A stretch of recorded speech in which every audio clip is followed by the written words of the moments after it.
And welcome back to a new video on the Essex Boys case. As always, if you are enjoying the content, please do give the video a thumbs up. And if you're interested in the Essex Boys case, or simply true crime in general, don't forget to hit the subscribe button below.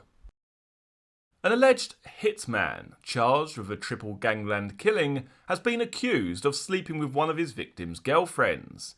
Police informer Darren Nichols told an Old Bailey jury he believed 54-year-old Michael Steele and pretty blonde Sarah Saunders were lovers, while her partner Pat Tate languished in prison. The court also heard Steele was handing out monthly payments to Sarah, mother of Tate's young son. Tate, Tucker and Rolfe were blasted to death in their Range Rover down deserted Workhouse Lane, Rettendon on December 6, 1995. The drug-dealing trio had been lured to the quiet farm track on the promise of a large cocaine deal, unaware an ambush had been laid for them. They had earlier been outraged by poor-quality cannabis supplied by Steele, which led to a rift between the men. Nichols is alleged to have unwittingly driven Steele of St Mary's Road, Great Bentley, Essex, and accomplice, Jack Womes, 36, of Main Road, Brockford, Suffolk, away from the murder scene. Both Steele and Womes deny the charges. Steele's defence, Graham Parkins QC, asked Nichols, quote, "What was your opinion of the relationship between Mr Steele and Sarah Saunders?" Nichols replied, "I formed the opinion they'd been having an affair. It was just different things which made me think that way. It was also from what Mr Steele had told me." The court heard Steele had later helped Sarah Saunders move out of Tate's home in Gordon Road, Basildon, after the couple split up in November 1995. Nichols told the court he, Steele, used to give Sarah a set amount of money each month. Mr Parkins said, quote, "He used to issue money to Tate's partner Sarah Saunders to live on." Nichols replied, "Yes." Nichols revealed he had kept in contact with bodybuilder Tate, who he had first met in prison, and had visited him in hospital when the villain was recovering after a previous shooting incident. Nichols said he, Tate, said he could get me anything, drugs of all sorts. He added, quote, "But he was different in hospital, he was a nasty git. There was a woman there who he was being a bully to. He was being very loud. I never saw him after that." The court heard Nichols, who served a term in prison for his part in a counterfeit money ring, had also sold stolen cigarette coupons. Under cross-examination from David Lederman QC defending Womes, Nichols said he had been in possession of more than 150,000 coupons. Mr Lederman asked Nichols, quote, "Did you ever think about what was honest and dishonest?" Nichols replied, "Not particularly." Steele and Womes also deny conspiring with Peter Corey, 45, of London Road, Clacton, to smuggle cannabis. Steele denies a separate charge of possessing an 8-shot pump-action shotgun. The trial continues.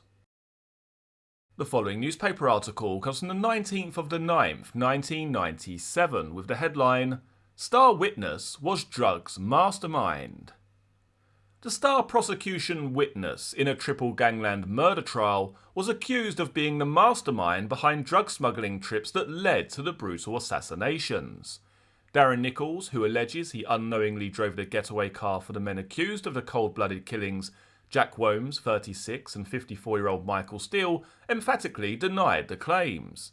He has previously told the Old Bailey jury that Womes and Steele were part of an international narcotics smuggling ring. He claimed drug barons Pat Tate, Tony Tucker and Craig Rolfe were killed in remote Workhouse Lane, Rettendon on December 6, 1995 because Tate had cheated them on a cannabis deal. But Graham Parkins QC defending Steele told him, quote, "You, Mr Nichols, have been instrumental in importing drugs during 1995. You were the driving force behind these importations and Mr Steele was not involved." Nichols replied adamantly, yes he was. Nichols admitted taking large quantities of money abroad, dealing in drugs on the side, and dumping 60 kilos of dud cannabis in a gravel pit, but claimed he had done it all under orders from Steele.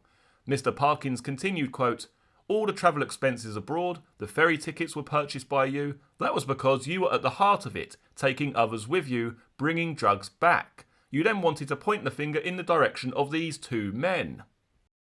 Supergrass Nichols denied Mr Parkins' accusations, but he admitted becoming a paid informer to a corrupt policeman known as Detective Constable A in court in a bid to get Womes and Steele arrested. Mr. Parkins added, quote, "It was in fact you who was petrified of Tate and what you knew he and his friends could do." Nichols again replied, "No." Mr. Parkins has already accused Nichols of being behind the killings. Womes of Main Road, Brockford, Suffolk and Steele of St Mary's Road, Great Bentley, Essex have denied shooting dead Pat Tate, Tony Tucker and Craig Rolfe. The pair have also denied a separate charge of conspiring with Peter Corey of London Road, Clacton to smuggle drugs. The case continues.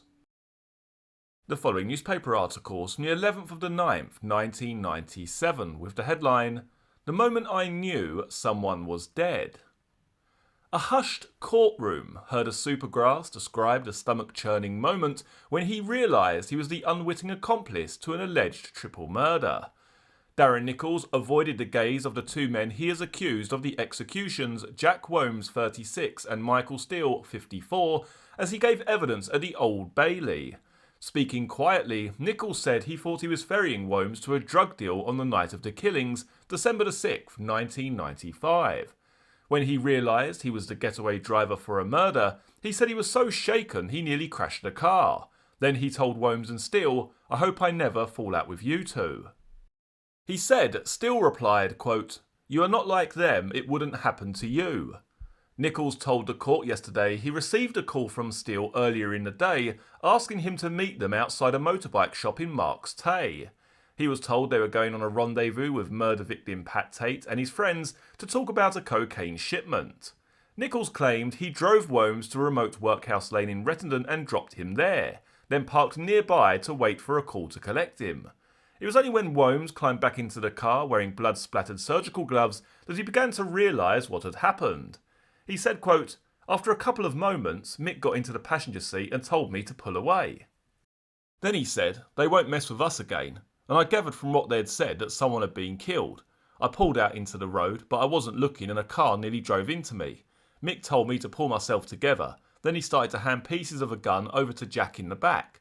Mick asked me several times if I was okay." Andrew Munday QC prosecuting asked him, quote, "Were you okay?" Nichols replied, "No, I did not feel okay." He said Womes laughed as he described how Steele's gun had fallen apart during the shootings. Steele and Nichols later drove off together. Quote, "I was not in very good shape. I was in shock. I just wanted a drink.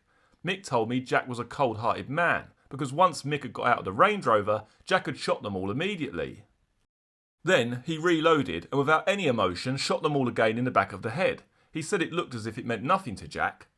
Steele of St Mary's Road, Great Bentley and Womes of Main Road, Brockford, Suffolk deny killing Tate, 37 of Gordon Road, Basildon, Tony Tucker, 38 of High Road, Fobbing and Craig Rolfe of Calshot Avenue, Chafford 100.